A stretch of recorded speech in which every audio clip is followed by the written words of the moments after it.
শেখ হাসিনা এখনও প্রধানমন্ত্রী এমন কথা বলেননি ডোনাল্ড ট্রাম্প। যুক্তরাষ্ট্রের নবনির্বাচিত প্রেসিডেন্ট ডোনাল্ড ট্রাম্প বলেছেন শেখ হাসিনা এখনও বাংলাদেশের প্রধানমন্ত্রী। এই দাবি পুরোপুরি মিথ্যা। বিষয়টি নিশ্চিত করেছে বার্তা সংস্থা এএফপি। তাদের প্রতিবেদনে বলা হয়েছে ট্রাম্পের কোনো সাক্ষাৎকারে এমন কোনো মন্তব্যই করা হয়নি, বিশেষত বাংলাদেশ এবং শেখ হাসিনাকে নিয়ে। অথচ ভারত চক্রান্তের পর চক্রান্ত করেই যাচ্ছে। গতকাল ভারতের একটি গণমাধ্যম দাবি করেছে যে মার্কিন যুক্তরাষ্ট্রের এক সিনেটর তাদেরকে বলেছে ডোনাল্ড ট্রাম্প শেখ হাসিনাকে এখনও প্রধানমন্ত্রী হিসেবে দাবি করে, যা ডোনাল্ড ট্রাম্পের পক্ষ থেকে এপির পক্ষ থেকে এটা পুরোপুরি নাকচ করে দেওয়া হচ্ছে। তার মানে ভারতের প্রতিটি মিথ্যা ভুল প্রমাণিত হচ্ছে এবং মিথ্যাবাদী ভারত সরকারকে আমরা নিন্দা জানাই, ঘৃণা জানাই তাদের মিথ্যা এবং ষড়যন্ত্রমূলক আচরণের জন্য। বুধবার 20 নভেম্বর এপির প্রতিবেদনে বলা হয়েছে সামাজিক যোগাযোগ মাধ্যমে শেখ হাসিনাকে নিয়ে পোস্টটি ছড়িয়েছে। তাতে দাবি করা হয় যে ট্রাম্প সম্প্রতি এক পডকাস্ট সাক্ষাৎকারে বলেছেন শেখ হাসিনা এখনও বাংলাদেশের প্রধানমন্ত্রী, কিন্তু এমন কোনো মন্তব্যই তিনি করেননি। বরং ট্রাম্প ওই সাক্ষাৎকারে বাংলাদেশের প্রসঙ্গে কিছু বলেনইনি। তথ্যানুসন্ধানে জানা গেছে এই মিথ্যা খবরটি ছড়িয়েছে বাংলাদেশের সাবেক স্বৈরশাসক শেখ হাসিনা সরকারের পতনের কয়েক মাস পর।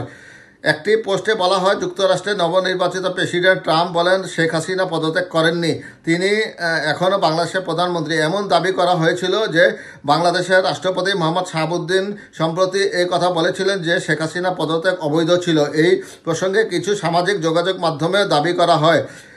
পিবিডি পডকাস্টে দেওয়া এক সাক্ষাৎকারে ট্রাম্প বলেছেন যেহেতু শেখ হাসিনা পদত্যাগ করেননি তাই তিনি এখনও বাংলাদেশের প্রধানমন্ত্রী। এপির ফ্যাক্ট চেক বলেছে এই মিথ্যা দাবির সঙ্গে একাধিক ছবি যুক্ত করা হয়েছিল, যেখানে ট্রাম্পকে পিবিডি পডকাস্টের উপস্থাপক প্যাট্রিক বেট ডেভিডের সঙ্গে আলোচনা করতে দেখা গেছে। ছবির উপরে লেখা ছিল আমি মনে করি হাসিনা এখনও বাংলাদেশের প্রধানমন্ত্রী, ট্রাম্প বলেছেন। ফেসবুকে এই ধরনের অনেক পোস্ট ছড়িয়ে পড়েছিল যা ট্রাম্পের বক্তব্য হিসেবে দাবি করা হয়েছিল। এপির প্রতিবেদনে বলা হয়েছে এসব দাবির কোনো ভিত্তি নেই। ট্রাম্প কখনও এমন কোনো মন্তব্য করেননি, বিশেষ করে শেখ হাসিনাকে নিয়ে তার কোনো মন্তব্য নেই। 7 অক্টোবর 2023-এ ট্রাম্প একটি সাক্ষাৎকার দিয়েছিলেন যা পিবিডি পডকাস্ট নামক ইউটিউব চ্যানেলে প্রকাশিত হয়েছিল। এই সাক্ষাৎকারের ভিডিওটির শিরোনাম ছিল Donald Trump gets emotional speaks on tariffs Obama and Iran. ভিডিওটি 1 ঘন্টা 26 মিনিটের ছিল এবং সেখানে বাংলাদেশ বা শেখ হাসিনাকে নিয়ে ট্রাম্পের কোনো মন্তব্য পাওয়া যায়নি। এবিসি নিউজও এই বিষয়ে কোনো প্রমাণ পায়নি যে ট্রাম্প বাংলাদেশ বা শেখ হাসিনা সম্পর্কে কিছু বলেছেন। এদিকে যদিও ট্রাম্প ওই সাক্ষাৎকারে বাংলাদেশ বা শেখ হাসিনাকে নিয়ে কোনো মন্তব্য করেননি, তবে 31 অক্টোবর 2023-এ তিনি নিজের ভেরিফাইড এক্স অ্যাকাউন্টে বাংলাদেশ নিয়ে একটি পোস্ট করেছিলেন। সেখানে তিনি বাংলাদেশের হিন্দু, খ্রিস্টান বা অন্যান্য সংখ্যালঘুদের উপর বর্বরোচিত সহিংসতা তীব্র নিন্দা জানান। তিনি বলেন বাংলাদেশে দলবদ্ধভাবে সংখ্যালঘুদের উপর হামলা ও লুটপাট চালানো হচ্ছে। দেশটি এখন পুরোপুরি বিশৃঙ্খলা অবস্থায় রয়েছে। তবে এই পোস্টে তিনি শেখ হাসিনা বা তার সরকার সম্পর্কে কোনো মন্তব্য করেননি।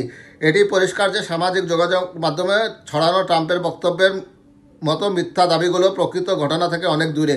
বার্তা সংস্থা এপি এবং অন্যান্য সংবাদ মাধ্যমগুলোর অনুসন্ধানে এটি স্পষ্ট হয়েছে যে ট্রাম্প শেখ হাসিনা পদত্যাগ বা বর্তমান সরকার নিয়ে কোনো মন্তব্য করেননি। এই মিথ্যা খবরটি ছড়িয়ে পড়ে বাংলাদেশের রাজনৈতিক পরিস্থিতির মধ্যেই। যখন গত 5 আগস্ট শেখ হাসিনা ভারতে পালিয়ে যান এবং তার পদত্যাগের বিষয়টি আলোচনা জন্ম নেয়, তখনই এমন মিথ্যা দাবির সৃষ্টি হয়।